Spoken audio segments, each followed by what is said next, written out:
Thank you, Matthew. Hello, everyone. Secretary General, Director Lake, panelists, Secretary Duncan.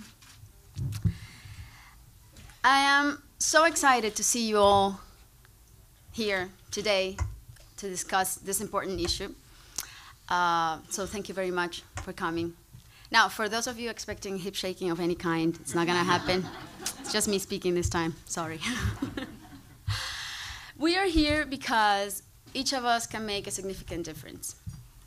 And my hope is that your presence today is a pledge of your commitment and your passion to do everything that there is in our hands to ensure that every child gets the best start in life. The first years of life are crucial in the development of a human brain. And the advances in neuroscience are revealing striking information, striking discoveries about how early experiences in the first 5 years of life can have a huge impact on the developing brain of a child, and repercussions that can last the whole lifetime. For example, in the early years, there are 700 to 1,000 new neural connections being formed every second. And to me, this information is astonishing. I just delivered a baby 7 months ago, so you can imagine. This is the moment when we want to be doing things right for a baby, because as we get older, the brain loses plasticity, and it becomes more difficult to change its architecture. Thus, we have a very, very small window to affect change and to affect a child's life and his future. We need to provide kids with proper care, nutrition, and stimulation in the first 5 years of their lives, because it is proven that children who benefit from ECD programs do better in school and later in life, as opposed to kids who don't count on that and are more likely to have severe learning disabilities, lack attentiveness, and lack the ability to interact well with others. And unfortunately, the disadvantage can be especially drastic when a child is exposed to violence due to war or conflict, because it affects the development of the brain and can cause aggressive behavior later in the adult. And as a person who comes from a country marked by violence and civil and social strife, I've seen this firsthand, because sadly in Colombia, where I come from, like in many other countries in the developing world, if one is born poor, one is destined to die poor. And this lack of social mobility is due in great part to education being perceived as a luxury and not as a birthright. And as a consequence, people don't have access to equal opportunities. And this perpetuates the cycle of poverty and unrest. The good news is that there is an exit strategy, and that is the reason why we're here today, and that's what keeps us here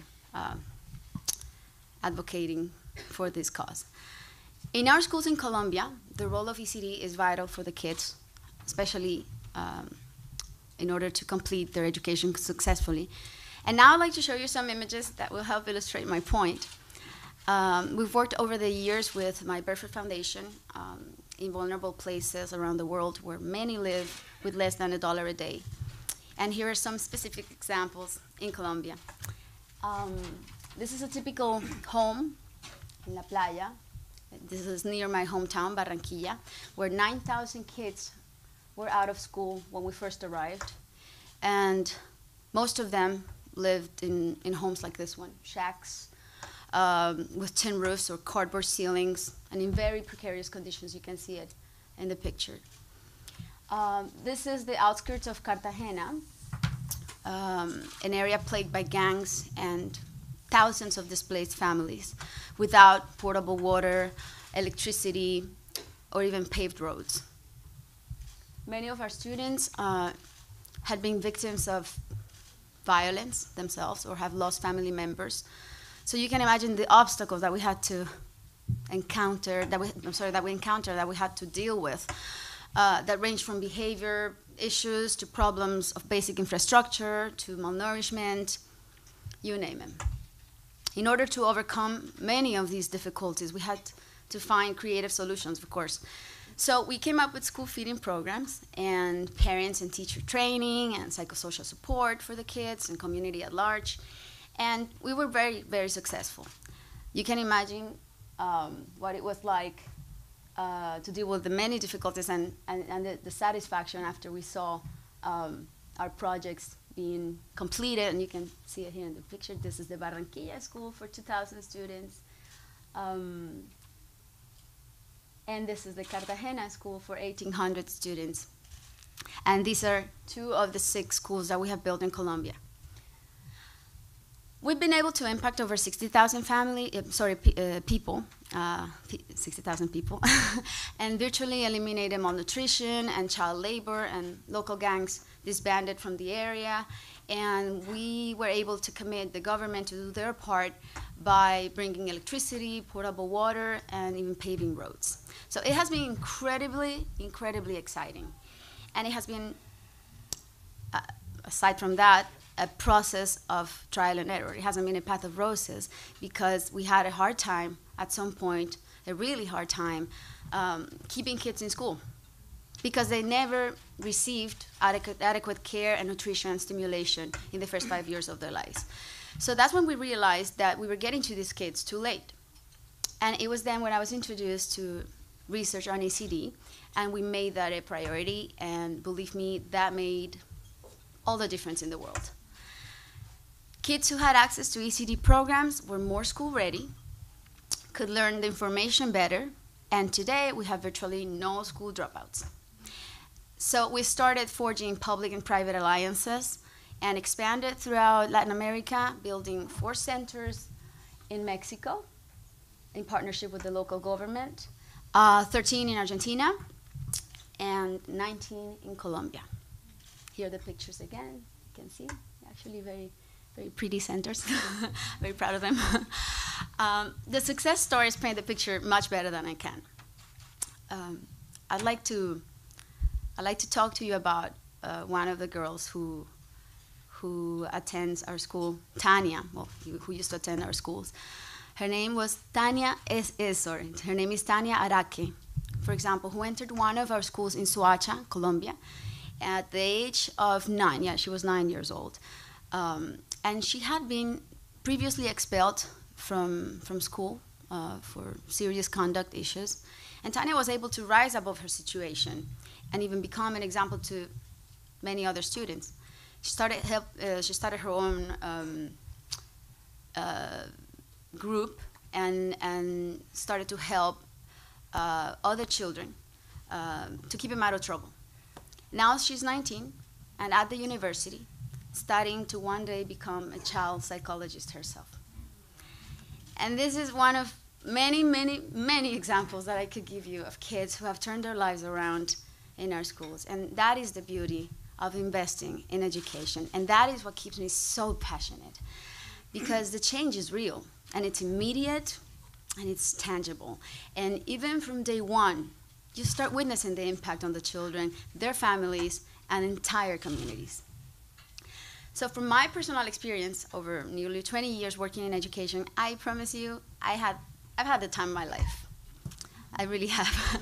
Apart from my musical career, of course, it's one of the most exciting things that I've done, and it really is incredibly encouraging, knowing that I haven't wasted my time or money, because nobody likes that. And really, every dollar invested has been proven to produce results. The plan is to continue developing models for comprehensive ECD centers and programs in Latin America and here in the US. And by the way, we could use partners like you. So if you're interested in joining us, I'll buy you a coffee after the event and we can chat. Colombian coffee. This is not about charity. It's about human investment. It's about being proactive rather than reactive, and preventing rather than looking at prescriptive solutions. Economic studies demonstrate that for every dollar invested in a child's early education, the same child returns from $10 to $17 in his adult life to the state. Just like my hips, numbers don't lie.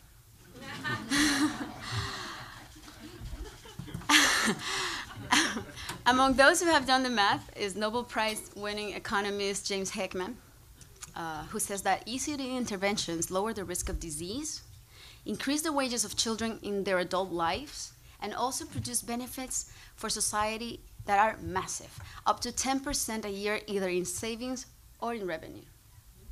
The simple truth is that ECD programs boost economic growth and are one of the most effective ways to guarantee global stability and security.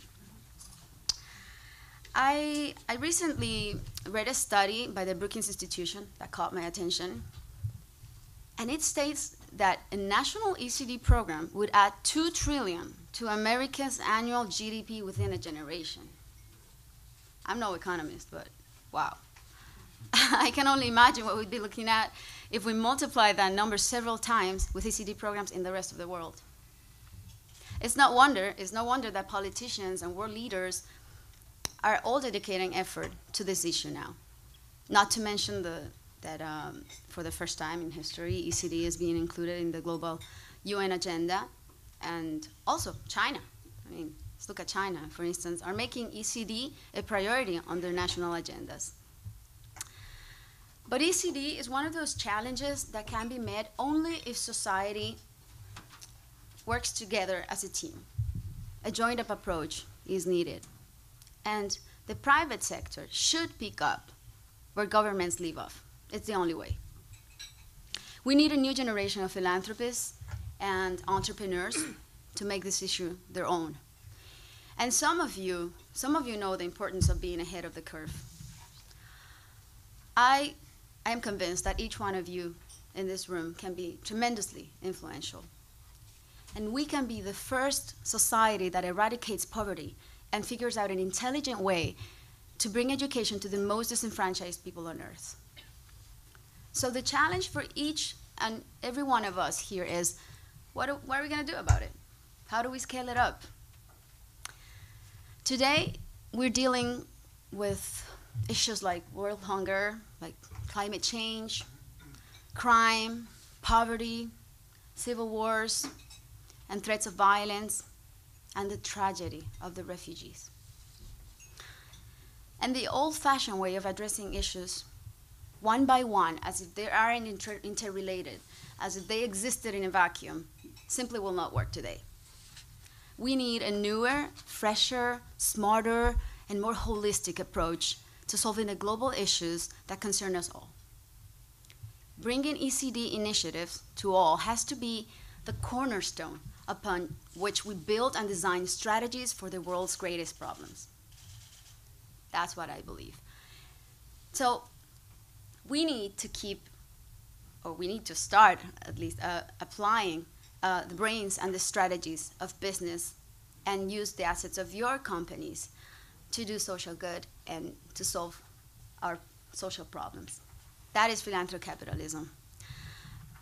I often wonder, for example, why there isn't a fund for early childhood development, a global fund, no? Much like the AIDS fund or like the tuberculosis and malaria fund.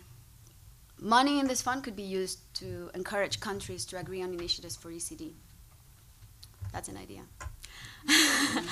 But even before there is a fund of this kind, I want to urge you all to commit to being leaders in forming national ECD strategies in countries where you have influence. Too often in the past, the world has underinvested in strategies that involve significant upfront costs to generate long-run benefits that are many times larger. And ECD is the test of whether the world can rise above short-termism to do what is in our best interest in the long run.